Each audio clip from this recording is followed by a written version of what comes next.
Have you owned the St. Louis Closet Company? 27. 27 years.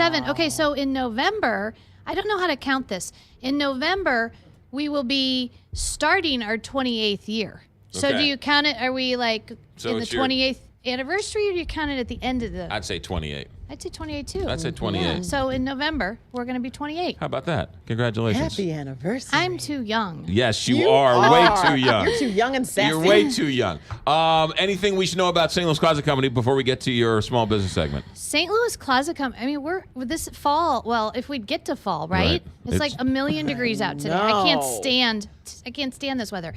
Fall is our busy time for so many reasons. People are changing out the clothing, getting ready for winter, pulling out sweaters, Right. sweatshirts. Kids are back into school, and also a lot of construction, remodeling, building is starting to wrap up in the fall because everybody wants things done before the holidays. Right. So fall is our busiest time. So we're busy. We're busy right now. I think we have, a 3 to 4 week lead time as far as like once you purchase your closet, Right. we can get to you. Now we still install everything in one day, but our lead time is about that. We like it to be closer to 2 to 3 weeks. We're sort of at 3 to 4 right now. All So. right. Well, you got to do what you got to do. So- Any specials going on? Anything we should know about? We currently are running 10% off, 10% but the off. fall special is right around the corner. I can't tell you. I can't tell you. I'll tell you soon. All right. So It'll there be you go. coming out. So 10% off until further notice. So Until call her. Yeah, so All right. What are we doing small business wise? okay, I was going to talk about emails. Yes. Okay, emails have gotten out of control. I probably get 200 to 300 emails a day easily. Oh my goodness. You need to And purge. I do. Well, I do. And I talk to friends, and my son Matthew, he's at college, and he got his Vanderbilt email address. And guess what? Now every time one of the 400 clubs at Vanderbilt has an event, he gets an email, and he's dealing with emails. So, I was like, okay, let's talk about this. First of all, there's things about writing and sending emails, and there's things about receiving emails. And people need to get on board with this because Listen to we listen to need to Jennifer get Williams. on board with this. Okay, writing and sending emails. Okay, they're too long. They're too long. You don't need to send a 4-page letter in an email. Yes. Emails should be concise, brief, get to the point. Right? I mean, how many Totally times do you agree. get an email that you just goes on and on and on, and you're like, Yes. we could have talked about this in 3 minutes. Keep your emails, when you're writing them, short, concise. Okay, how about when you receive an email and you can tell the person that wrote it was really mad, right? Don't send an angry email. Don't send an email when you're mad. If you feel like you need to just fire off an email to somebody, maybe put it in your draft box Right. for a day, Yeah. reread it. I've done this. Good I'm point. guilty of this. But just calm down a little, read it out loud, maybe even have someone else read it for you. Yes. Because even though we don't think there's a tone, there's a tone. Right. Good point. That's So, an excellent point. And then let's not make our emails too cutesy, too much slang, Thank you. too many emojis. And come on, can we go back to some punctuation? I mean, Yes. we have now The letter taken. U is not a word.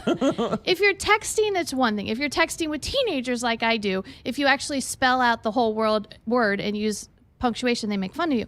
But on an email, especially with business, I mean, I can't tell you how many emails I'm getting from other business professionals, and they're abbreviating the words and putting emojis, and nobody uses punctuation anymore. This has taken the place of actual letter writing. So let's try to keep it, Yeah. especially business. Yes. Professional. Keep it professional. Okay, on the receiving end, and this is the part a lot of people have problem with. How many emails do you have in your inbox right now? Most people use that as like, I'm going to have to deal with Not that. me. I purge That's it. them. I get them out. I have will too not many. leave my office until my inbox is empty every single day because Smart it woman. makes me crazy. Yes. Now, my husband, on the other hand, who will not listen to me, has hundreds and hundreds of emails in his in-basket, and he's like, I got to deal with that stuff. My head would explode. I know. That's Right. how I get. know. I'm with you. So, okay, when you get your emails, first of all, make sure you're receiving emails, at your work computer, maybe your home computer, and on your phone. So when you are places where you have time, you can be accessing those in different places. Delete the trash immediately. Delete it.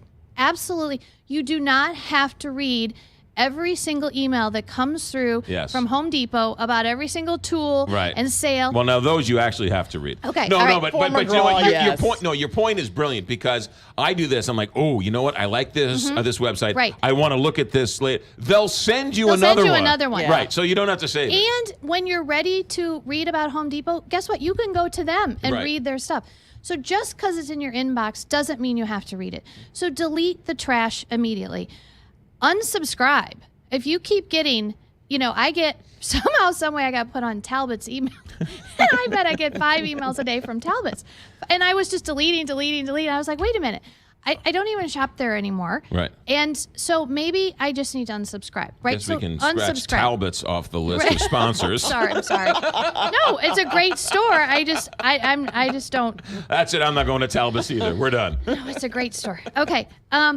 When you're reading your emails, after you've deleted the trash, get your calendar right next to you. Have your calendar in hand. Maybe you read your emails on your computer and you have your calendar on your phone in the other hand. As you're reading the important emails that have dates and times and locations, put them in your calendar immediately as you read them. Once the information's in your calendar, delete the email. That's a good idea. Don't keep it. Put it into your calendar immediately. Delete the email. And then the other thing that I do, if there is an event coming up, a trip coming up, something that you actually have to have information for, maybe you need the paperwork, maybe you need the emails, make a manila folder with a label that says, trip to Nashville. And as the emails come over, print them off. Print off the plane ticket. I create a file in my email account. You can do that too, but what if you can't access your email? Oh. And then you have those sitting in the file, and then you have to go delete that. So make yourself a manila folder with the important events. I'm not saying every email that comes over.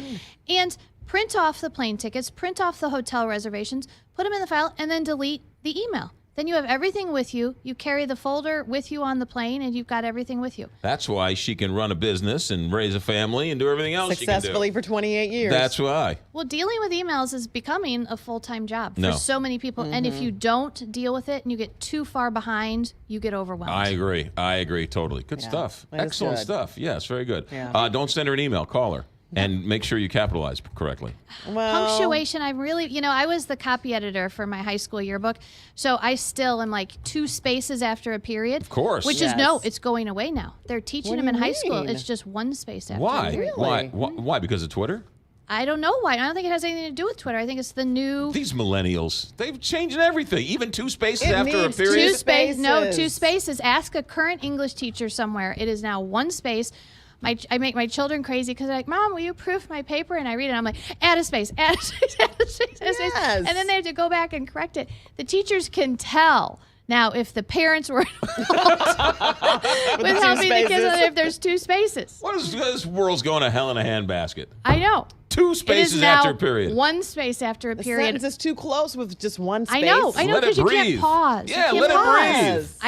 I agree. My high school journalism teacher, Homer Hall, would have a heart attack if he knew that they were teaching I'm with you, Homer. 1 Homer space. Hall, Mr. Hall. Phone number at St. Louis Closet Company. 314-781-9000. Or stlouisclosetco.com. Good stuff, as always. Good to see you. Thanks. Good to see you guys. American Eagle